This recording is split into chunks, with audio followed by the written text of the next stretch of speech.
Dr. Jayne Morgan, Executive Director of the Piedmont Healthcare's COVID Task Force. Dr. Morgan, grateful for your time. You just heard Caitlin Collins ask a very interesting question out of the briefing today. Are we still seeing in hospitals mostly, overwhelmingly, 90% plus unvaccinated, or are you beginning to see more people with these breakthrough infections who have been vaccinated who are now back in the hospital? Hi, John, and thanks for having me today. We definitely see more breakthrough cases with this Delta variant, and it's one of the reasons that we want to take this variant very seriously. And not just in hospitalized cases where the majority of our patients are still unvaccinated.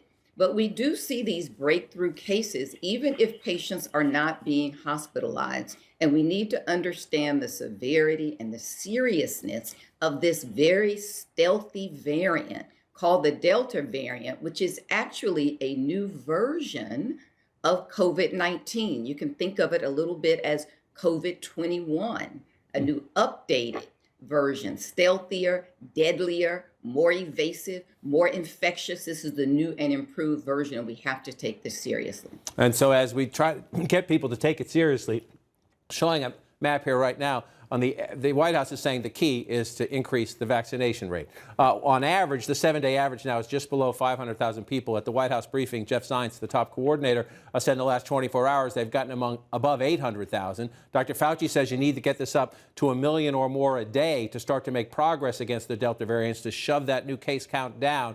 Are you seeing any progress on that front? And is that the right number, 1 million or more a day?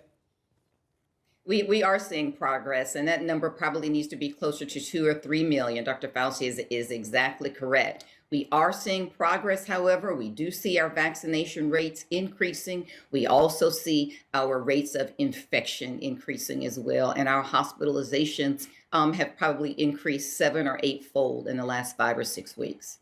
That's a striking number there. One of the big questions we have now is that we're having a conversation in August. Some communities in the South are back to school. Other communities, it'll be next week or the week after that. Most American children will be going back to school, college, elementary school, and the like. This is the vaccination rate right now by age group.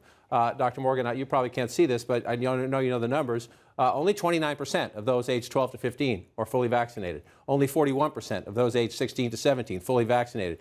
44% of those 18 to 24 fully vaccinated. These are all eligible to be vaccinated, but not vaccinated at this moment and about to go back to school and be in crowded group settings. How do you fix that?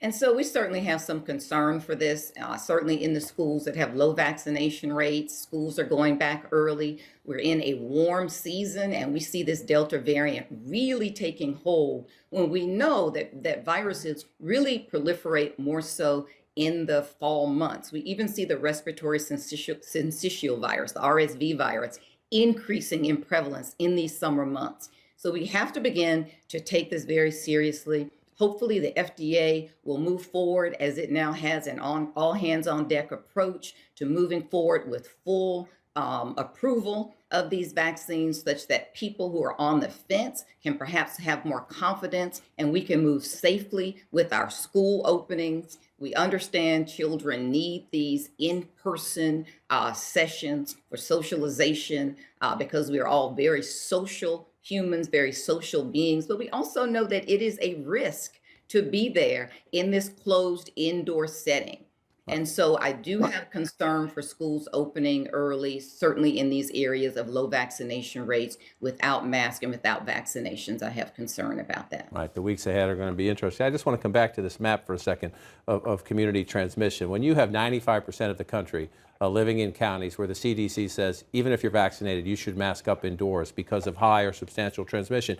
You come out of the White House briefing where they cannot federally mandate you get a vaccine, but they are increasingly praising these steps by the private sector, businesses, state and local governments, private employers, even this new thing on Yelp. If you're going to go to a restaurant or go visit a business, you can check out on Yelp. Do they require their workers to be vaccinated? What are the requirements to get into that building, et cetera? From your perspective, what's the right mix of government mandates, marketplace pressure, public health push? How do we get this right?